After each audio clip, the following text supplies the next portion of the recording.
Hello mes demoiselles, welcome to a brand new video here on my channel. My name is Tricia and I'm a content creator. Now, if this is the first time you're here, make sure you click the subscribe button and turn on the notification bell so you don't miss out on anything new that I publish every week. This week, I thought it will be interesting to continue the topic centered on habits that diminish our value and tarnish our reputation as women. We will be looking at 4 additional traits that have negative impacts on our reputation, starting with being self-centered and selfish. There is a difference between being selfish and being self-aware. Selfishness is putting yourself, your own needs in front of someone else's, most or all the time. Sometimes not being able to be available or putting someone else's needs first cannot be helped, but if it happens all the time, then it's beginning to sound like selfishness. And it's very hard to be in a relationship with someone who knows only how to take and rarely to give. Someone who wants to be acknowledged but does not want to acknowledge others. Whereas being self-aware is being able to know your needs or wants and treat them with as much consideration as you treat the wants and needs of others. Selfishness tends to push people away. It is one of the least appealing character traits. Self-centeredness has the potential to damage your reputation and lead to loneliness. One of the keys to reducing the impact of selfishness is to cultivate kindness. Kindness is the most appealing human character trait. It makes it easier to build meaningful and long-lasting relationships. As women, we should be loving, caring, kind, and all the other good things that resonate with kindness. The more kind you are, the more positive energy you attract and project. Also, the less self-centered you become, the more good-hearted people will gravitate towards you and life will smile at you. Trait number 2 is bragging about your achievements. Now, ladies, let's get this straight. Accomplishments are very important, particularly when they are hard-earned.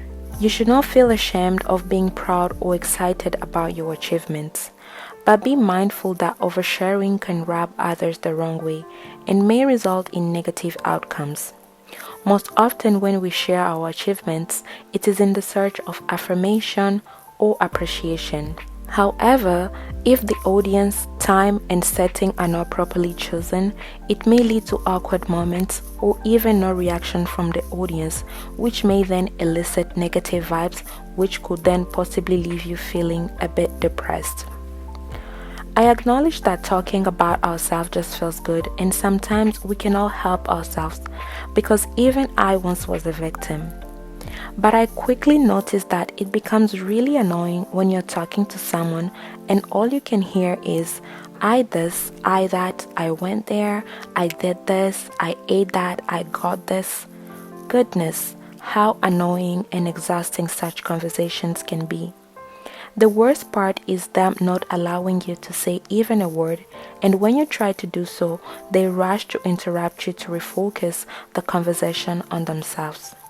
Always in that mentality of I and me alone. There is a quote from Chair Lisa Bales that says, "There is no need to boast of your accomplishments and what you can do. A great man is known. He needs no introduction." A similar sentence can be found in Proverbs 27:2, which says, "Let someone else praise you, not your own mouth. A stranger, not your own lips."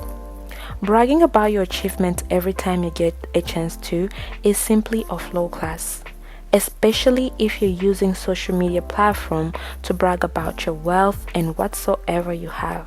There is nothing wrong with giving yourself credit for the things that you have done, but it should be done in a modest way, and it should not become a habit. Most often when people brag is because they want to prove their worth. A high-value woman never seeks the approval of others or command respect by bragging about her achievements and worldly possessions. So when you're tempted to boast, remember this Bible verse.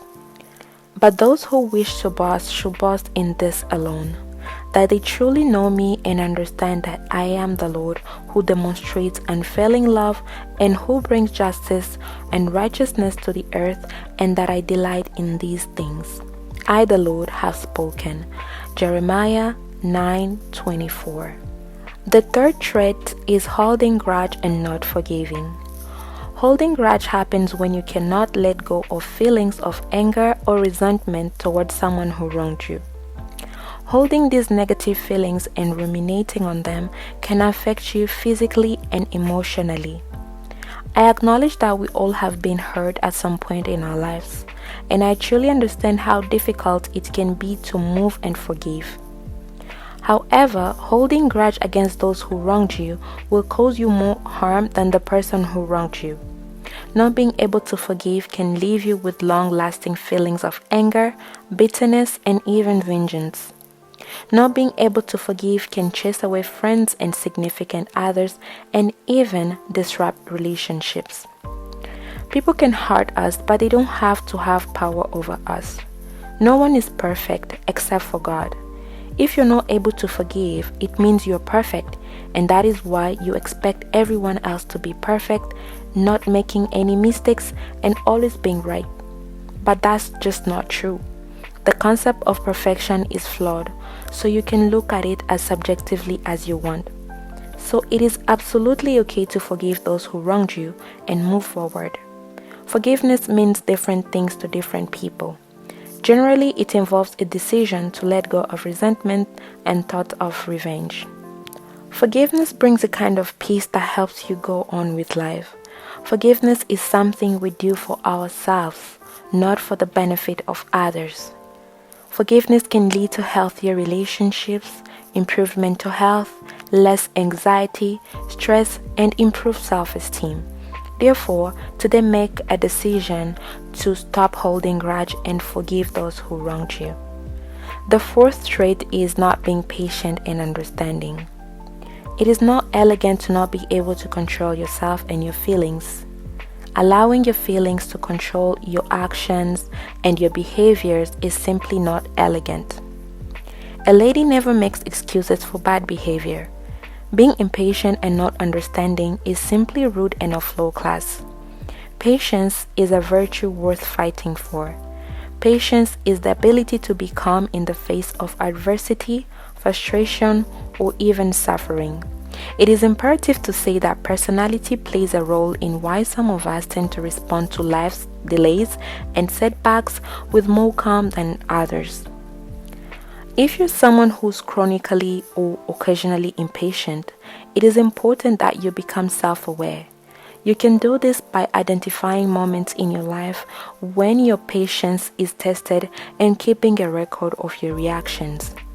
By doing so, you will be able to identify what triggers impatience in you and ways you can implement to counter the side effects of being impatient. There are many benefits to developing a calm demeanor.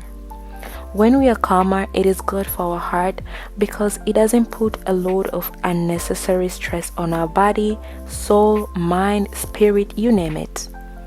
From patience comes resilience to feel everything without the negatives getting to you. Getting irritated constantly because you want to hurry up or because things are not happening according to expectations and timing can lead to unwanted heart issues. That is why it is very important for us ladies to be able to control our feelings and not allowing them to control us, developing patience as it is a virtue worth fighting for. And that marks the end of our video for today. I hope you found it helpful. If you did, kindly let me know in a comment below, and don't forget to like this video and subscribe to the channel for more content. Thank you for watching and see you soon. À bientôt, mesdemoiselles.